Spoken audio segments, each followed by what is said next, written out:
day had been very eventful and I'm super blessed. Ang daming mga magagandang bagay na nangyari ngayon. I just wanna record something for my to-do list tomorrow.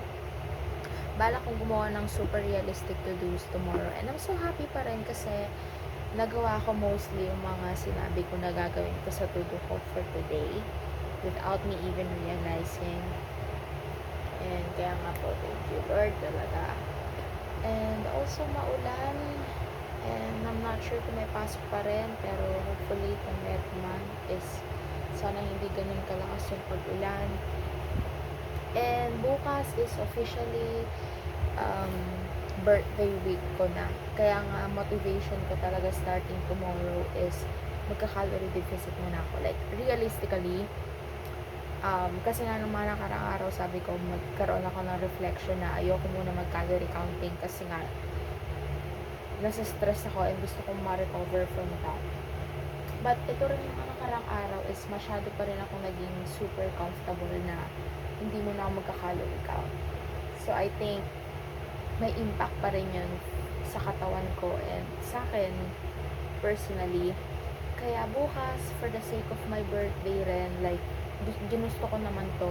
Gusto ko muna na ayos-ayusin yung mga pagkain. And of course, hindi lang naman ako mag-realize sa calorie deficit but also ipa-prioritize ko muna yung mga healthy foods. As much as possible muna talaga, Lian, please lang. Iwasan ko muna. Like, totally, hindi ko naman sinasabi na totally ma-avoid ko. Pero iiwas muna ako kahit papano sa mga unhealthy, processed sugary foods. Because isa rin yata sa mga reason ko is yung acne ko nga.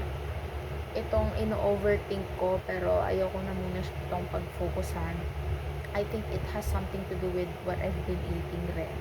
Kasi nga, oo nga, I had the food freedom pero may mga times pa rin na more on unhealthy na yung mga kinakain ko. So, starting bukas, hihinay-hinay muna tayo kasi it's gonna impact me. So, wala, na-excite lang ako kasi hindi ko naman talaga iniisip yung nagka-countdown ako kailan yung birthday ko. Pero ngayon lang nag-sink in sa akin na birth week ko na. Kaya for the sake of my birth week, ayusin ko muna yung mga dapat ayusin talaga for the sake of presenting myself good. Of course, I want to present myself good and confident sa birthday ko. Kaya for the sake of that, ayusin na muna natin lahat ng mga dapat ayusin. It has something to do with my sleeping schedule too.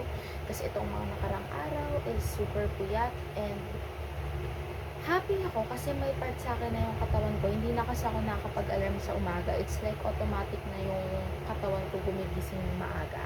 Kaya nga may pros and cons doon. Kasi ito nga ng mga nakaraang araw is natutulog na ako ng late. Eh yung katawan ko automatically nagigising siya ng early without the need of alarm. Kaya nagigising ako ng maaga. So medyo nagkukulang sa sleep. Kapag naman whenever I'm trying to go back to sleep, parang ang hirap na. So, I end up not completing the 8 hours of sleep. Kaya, ayusin ko rin yung tulog ko. To be perfectly honest, I don't think mako-commit ko yun like today, right now. Pero, itatry ko pa rin. Kasi, medyo pagod din naman ako.